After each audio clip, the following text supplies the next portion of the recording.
Hello? Hello. Hello? And then I think we should say welcome to Hooptober 8, Halloween Horror Movie Marathon of 2021. What do you think of that?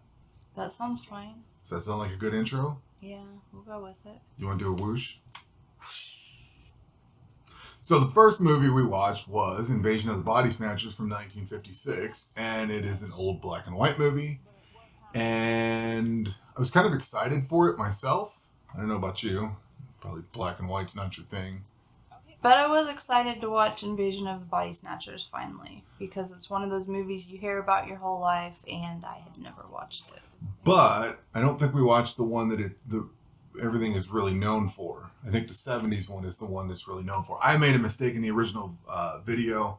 I was thinking about the Nicole Kidman one, which is actually called The Invasion, and that's from like the 2000s, I think, something like that. So that's The Invasion, but there was a 70s version with, I can't think of his name, I can picture him. There's a 70s version of this that's a direct remake of this movie. So the same type of body snatching that bothered me? Kind of, but I think they do a better job on the story itself. Okay. One of my problems with this movie was the way the story was presented, like the way it came out. The guy starts off and he's like, yeah, everything was weird, and they had all these weird things that he kept running into, like the kid running away from his mom. Yeah. Okay, it's a kid running away from its mom. But he didn't act like that was weird. He didn't think it was weird at all until later. But he did. All the pieces came together. But he was kind of recollecting that and talking about it and saying that it was odd that the kid was running away from the mother or something. Because later on in the movie... I get all that, but he kept... At the first few things that they showed us that they said were really weird weren't really as weird or out of the ordinary as you would expect.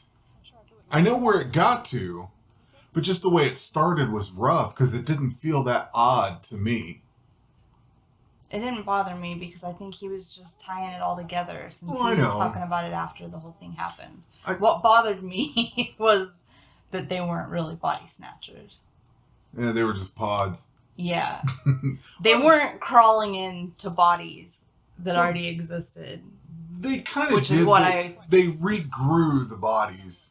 Which we probably shouldn't spoil some of this, I guess. But well, can we just say spoiler alert if we're going to review this? Because we're going to have to say spoiler alert for me to tell this. I would think people have probably seen this movie. I'm going to assume. 70, 80 years Maybe old. I'm the only one that hadn't seen it. No, there's probably a lot of people that haven't. A lot of people don't go into the old movies like this. But when I hear Invasion of the Body Snatchers, in my mind, I've got these alien creatures that are coming down and they're taking over people's bodies. Now, I think the 70s version is more of that than this was.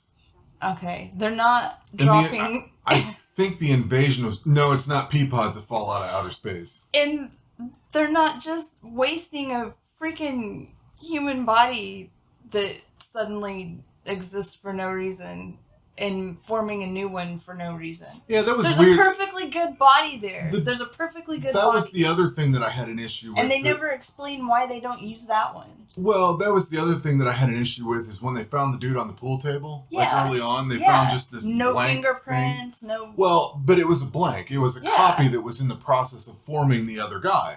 But they never really explained how the thing got there. Like, dude just called the doctor out of the blue and said, hey, come over here.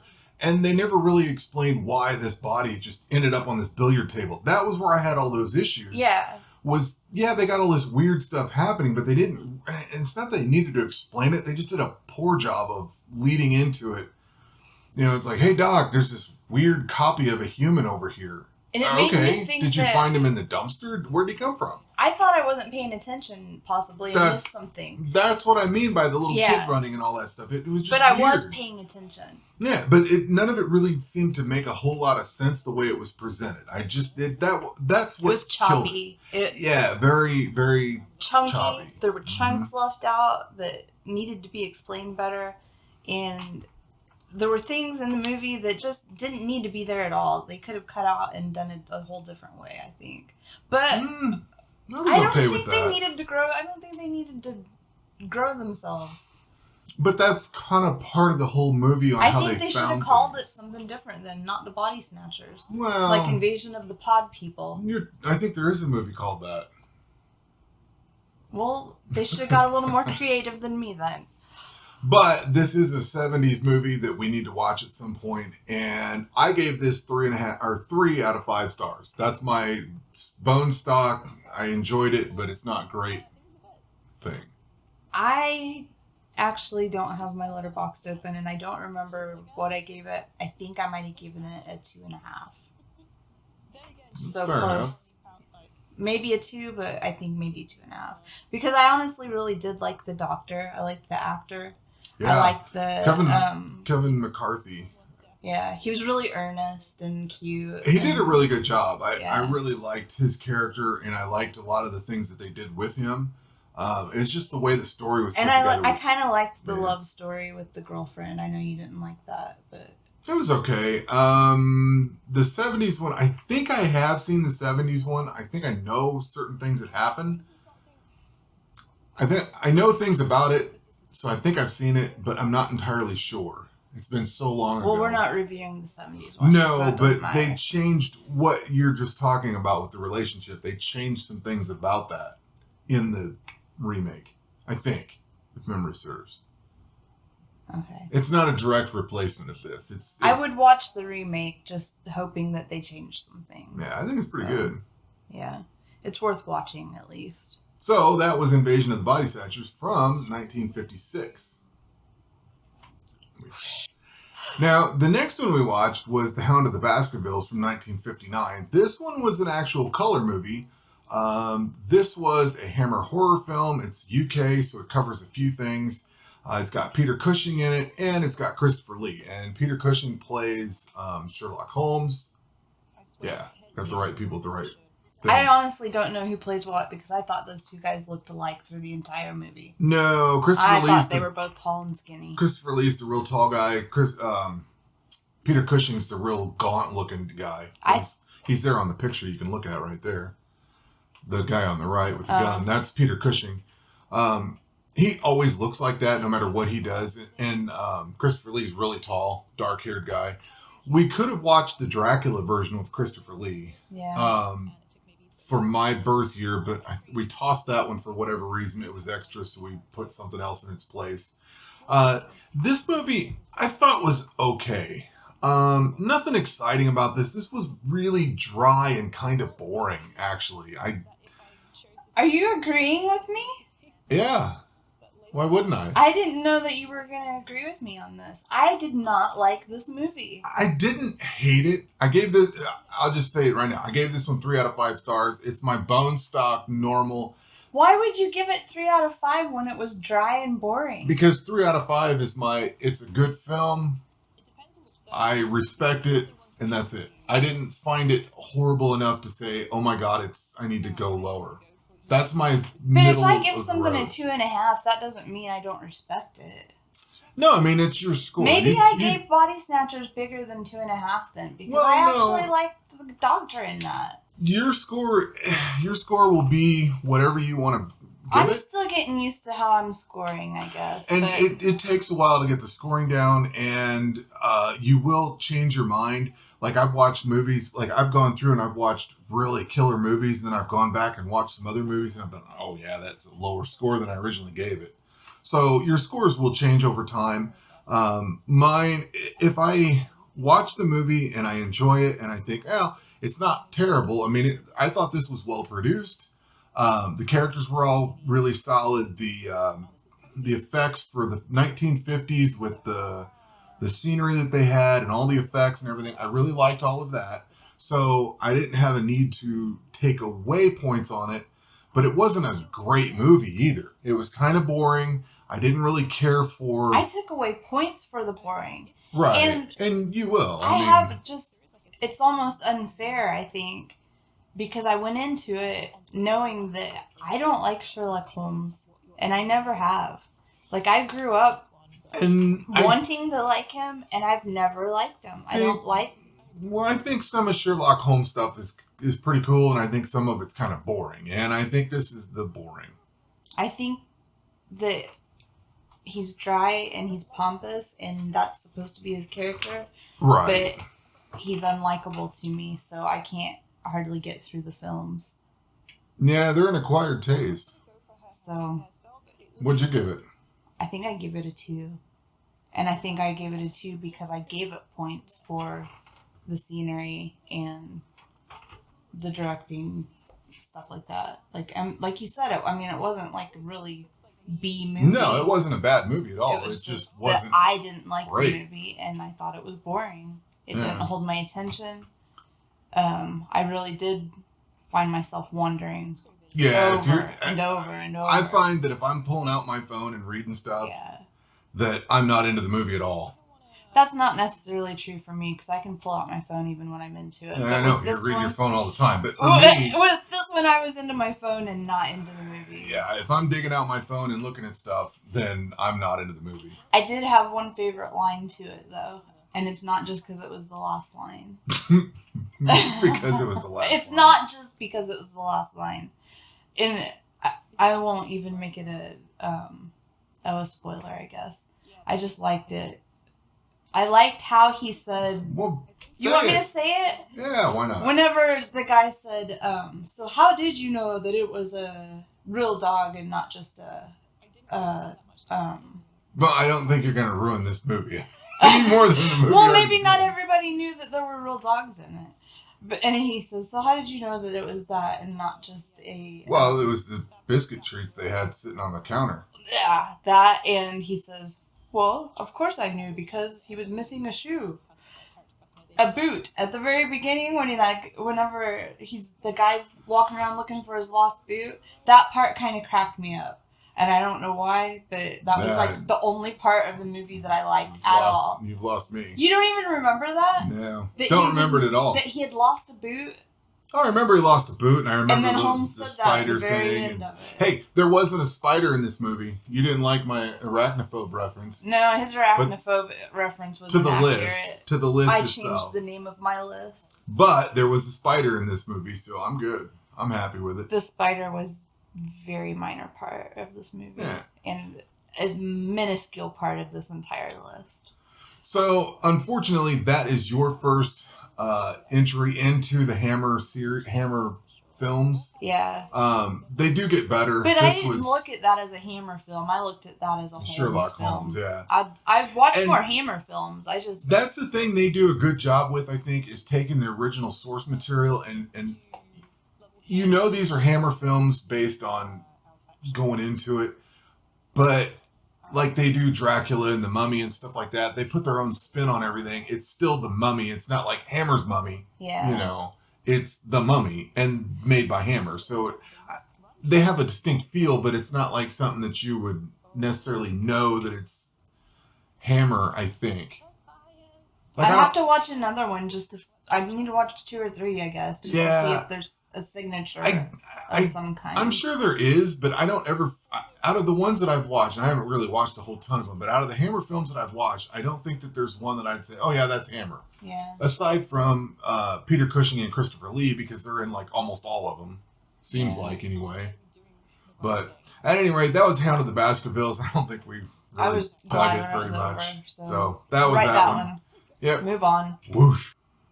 All right, the next movie is The City of the Dead from 1960. This is not a Hammer film, as far as I can tell, but it does star Christopher Lee, or Christopher Lee is in it. This one is from 1960. This is back to black and white again. Out of the first 4 movies we watched, one was in color. Yeah. And I really liked this movie. I did too. But I liked the first, say, half of it better than I liked the second half. I did too, because I liked that actress a lot. But we can't say anything about things that happen, because there is a certain major story event that happens, and it's like, ooh, did not see that one coming. Yeah. I mean, that has been done in other movies. There's another movie that did that. Oh, yeah. I can't. Don't tell me. No. This is a completely different movie. But I might want to watch it. I know. Don't ruin it for me. It's a movie you will be watching. And don't you will ruin regret it. watching. Don't ruin it for anybody. I know. Just I'm not. But move on. We liked this movie. This was actually a folk horror movie. This is why we picked that. And I didn't want to like folk horror. And I said you're probably going to like the folk horror movie because they tend to be pretty damn good. They're few and far between, but from the ones that I've seen, like The Witch and stuff like that, are really damn good. I don't know why I wasn't looking forward to folk horror, and the only reason I can think in my mind is that I immediately think of folk music whenever you say the word folk. No, this is like witches and... I know. But it just goes in my head. Yeah. Stupid music that I don't like, and I just thought of... I don't know. I just thought it would be trite. I thought it would be trite. Midsummer would be folk horror. Midsummer. This... disturbing. There's a lot of movies that are folk horror that, you know...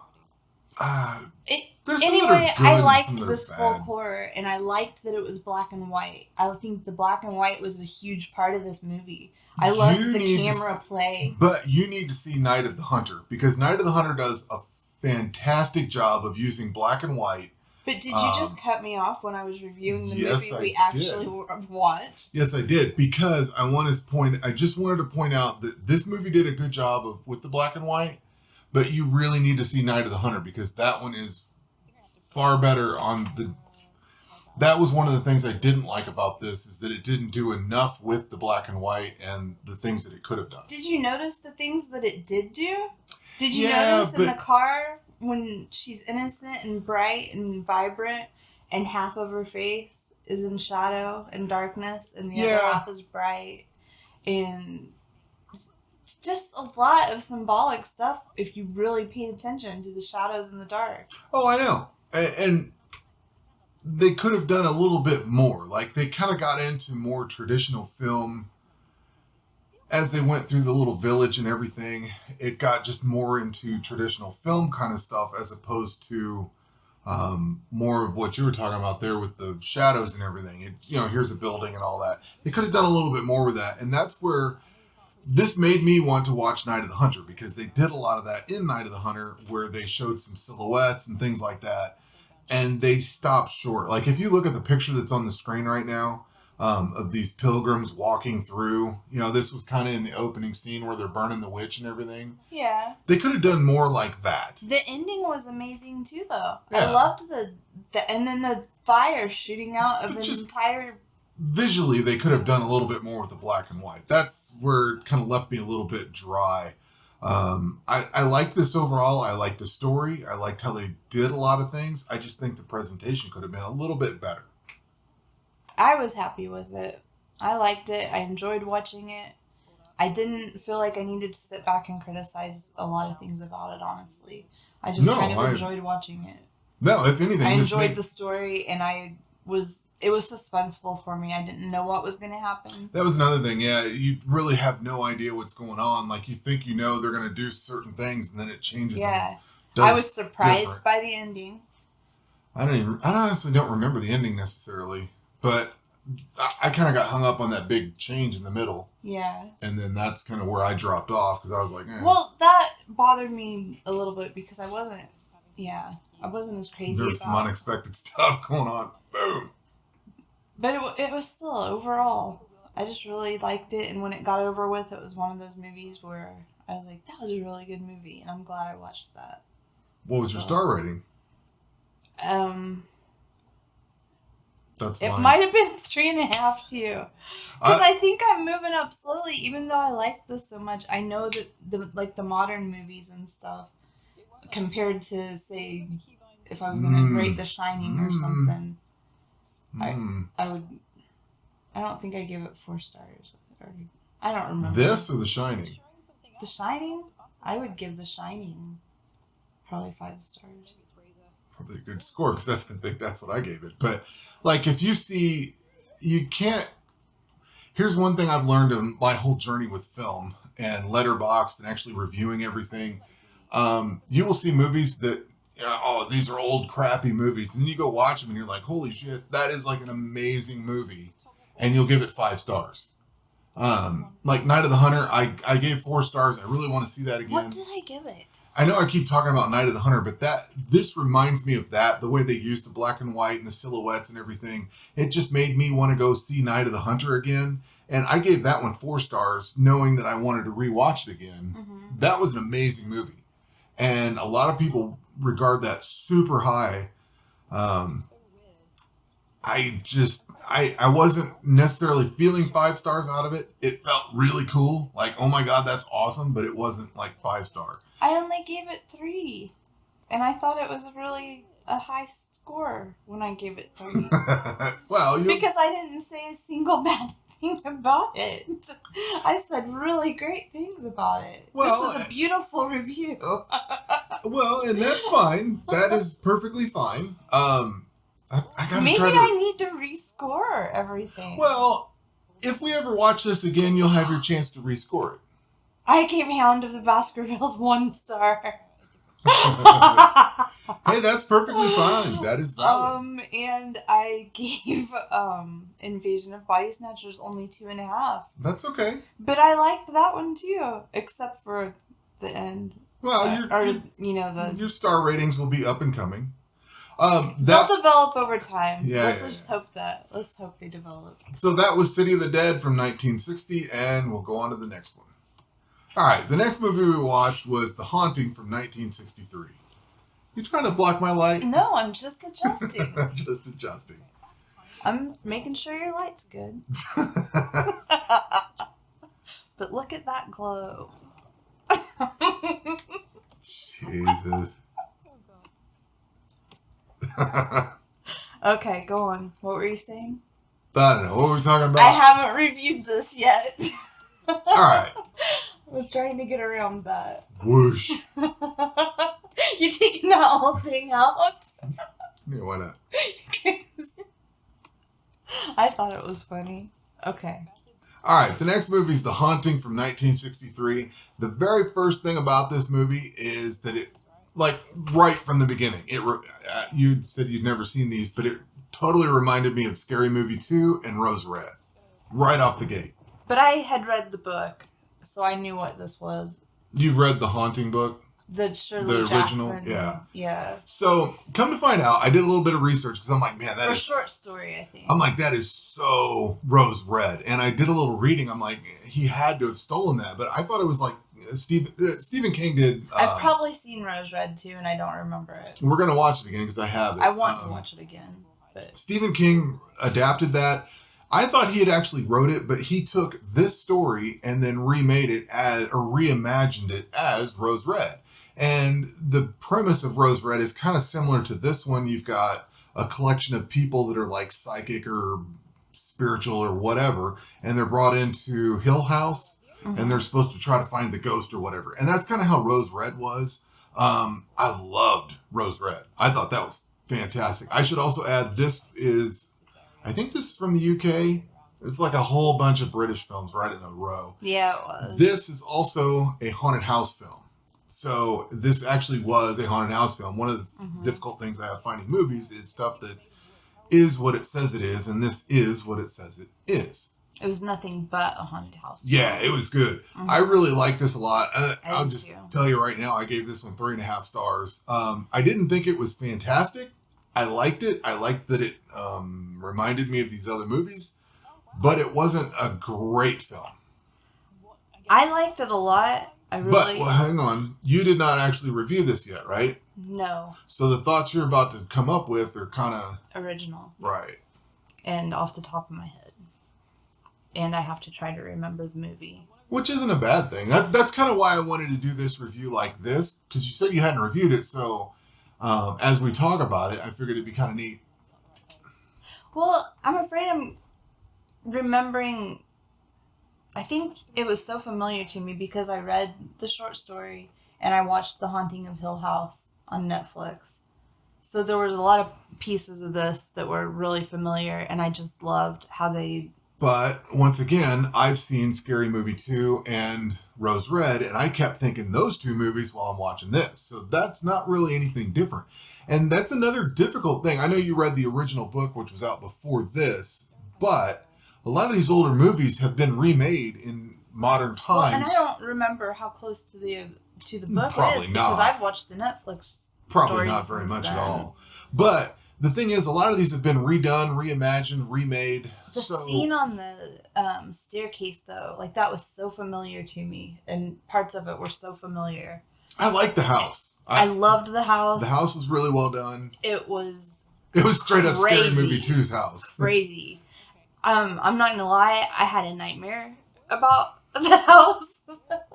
And the dolls and the cherubs. It was the cherubs. And all that. Yeah. And I don't have bad dreams about movies. I don't know why I dreamed that. No, this was kind of ambiguous though. Like they didn't tell you whether it was haunted or whether she was crazy. And it's like he said on the movie even, what is so scary about noises in the night that you can't explain? They're not going to hurt you. The one problem I had with this is this was after, what did we watch? This Sunday night. We were out all day Sunday. Yeah. And we came back Sunday night and watched it. I was kind of tired. It was the first parts of it were a little bit distracted, trying to make popcorn or go here and go do this. So we didn't really get settled in to actually watch the thing correctly. Yeah, we had to pause it a few times. And we paused it a few times, and it just wasn't a great viewing experience. And you kept asking me what was going on with her and stuff. Because I kept skipping. I started nodding off a little bit here and there. Because it was told from an odd perspective with the voice in her head. She had voice a lot of times. So it was narrated like Dune. If you've seen the original Dune movie, I can't think of who did that, but the original. Can you just ever do the one movie that we watched instead of because all the other movies that maybe I haven't seen? If you ever see I have, but I don't remember it. If you ever see the original Dune movie, they narrated it like this, and a lot of people hated that for that because it was narrated. I love it when it feels like you're walking in their head. See, I like the original Dune movie myself, but a lot of people hated it. David Lynch was the one that directed that back in the 80s. And the movie bombed because it had that voice in the head, and a lot of people hated that. And this does the same thing, but this gets kudos as being a great film. I liked it. It was confusing at times, and you never really do find out exactly what happened with her. Yeah, it kind of portrayed some of it as you might be seeing things through her eyes. Yeah, and you don't know for sure if what you're seeing through her eyes is valid or not. She could possibly be Looney Tunes. Yeah. So it could be a little cuckoo, hallucinogenic. Some of it, he told her it could not be a hallucination or even a chance that it's hallucination, or she could screw up his whole experiment. So then you know that she's Looney Tunes. But yeah, anyway. and I kept having I still just kept seeing Rose Red through the entire thing. I mean, it's hard not to because this movie or that follows this almost verbatim, like when they're out in the garden area. But Rose Red is not ambiguous. There is presence and it does things. This is kind of not that. But that's the problem I had. I kept seeing the other movie and I kept, this part came from there and that, you know what I mean? I'm like, I remember this and I remember that. So it was really hard to enjoy this one because I've seen it already done in Rose Red. You know what I mean? Well, I wasn't thinking of that movie or anything. Well, I did enjoy it. If you haven't seen that, Rose Red is one of my I shouldn't say all-time favorite. It's on my list of highly regarded movies, though, and I loved it. It's one I've watched. So this is basically a review of Rose Red. Not really. The Haunting. Not really, because the problem is I've watched Rose Red so many times over the years that it's hard to watch this and not remember parts of that movie. So in essence, yes, I am kind of reviewing that, but through the lens of this. What did you like about this movie? Oh, I loved the whole thing. I loved I loved all the stuff that came from Rose Red that got brought into it because it was, you could see how that was made from this. And this had a lot of those cool things. We're going to pick up a Shirley Jackson book, and I'm going to read you some short stories. But before we go into all of the... How can I say this? I know I'm comparing this to Rose Red a lot. But a lot of the things that they did, like when they were off in the garden, They did the garden here. It just the whole way they did the haunted house in this movie, I loved. Because I loved the Rose Red haunted house, and because they kept so much of this movie for that, and it looked similar, I liked this one. I love these kind of haunted house movies where they go into the garden and the garden's all weird and, the statues might be moving around and stuff and the ghosts are in there running around. I love this kind of stuff. There's quite a few movies that I've seen that were haunted castle type stuff. And I love them all because of that, because they'll go into the garden and it's got some weird garden-y stuff in there. And then they go into, I don't know, the piano room or whatever, the conservatory, whatever the hell you call that. And it's got weird stuff that happens in there. You know what I mean? And this does a lot of that. And like I said, I know I keep comparing it to Rose Red, but Rose Red borrowed a lot of it from this. So when I see this in the original, I'm thinking, hey, this is cool. I know where all this came from now. Oh, and there was a line in this movie. I think it was, I need to look this up. I think it was in a Rob Zombie song. Remember I pointed that out? Yeah. It's like there was something this guy said, and I can't remember what the phrase was, but I think it starts off a Rob Zombie song or a White Zombie song. One of the two. I have to look that up. I don't remember what the line was. I just remember you saying that it was from a song. It was that doctor saying something about strange stuff, and I'm pretty sure it starts off one of his tunes. But I gave this thing 3.5 stars. I thought it was really cool. I would probably give it 3 stars on my scale. On my sliding scale. And I think I liked it more than you liked it. And that's fine. So I don't like how our star scales don't match up. Well, that's fine. Everybody's is different. I liked the cast of characters. I really liked how each character had a strong character niche. Like, the doctor was the doctor, and he had the certain personality, and Nell, Eleanor had her crazy personality. The one problem I had is that dude there in the bottom right on that picture. He looks like Dano from Hawaii Five-0. Yeah. It's not. That is not him. But he kept I keep thinking that's Dano from Hawaii Five-0. He didn't really fit in, but he wasn't supposed to fit in either. Well, he was like the owner or something, so he wasn't. He was gonna inherit the building. Right. He wasn't part of the psychics or whatever. He was kind of a drunk, I'm going to have this place someday. Yeah. But his face just looked like somebody else. And I know it's not that guy, but I'm like, man, this just looks like that guy. Yeah. I don't know. I enjoyed it. And I think it was different from The Haunting of Hill House in ways too. And you need to watch The Haunting of Hill House. So, out of the first 4 movies, what's your favorite movie so far? Either The Haunting or the folk one, The City of the Dead. It's hard for me. I don't know. I liked both of those. I really like.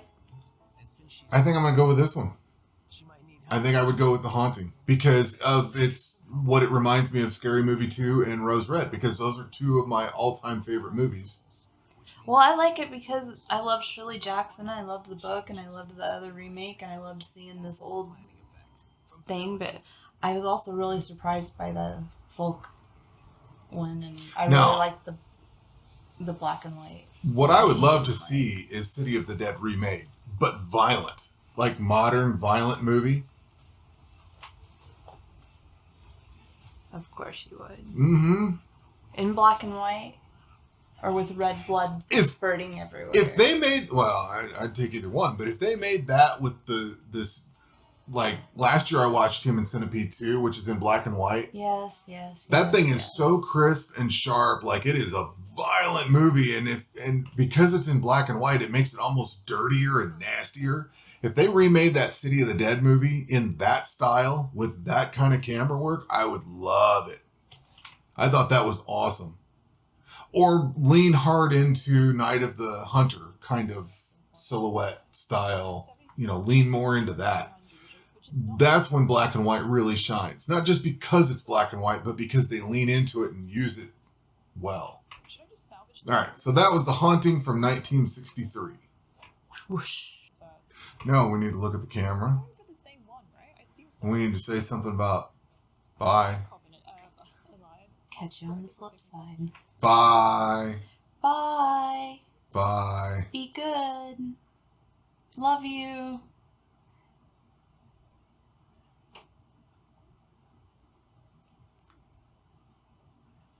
Bye.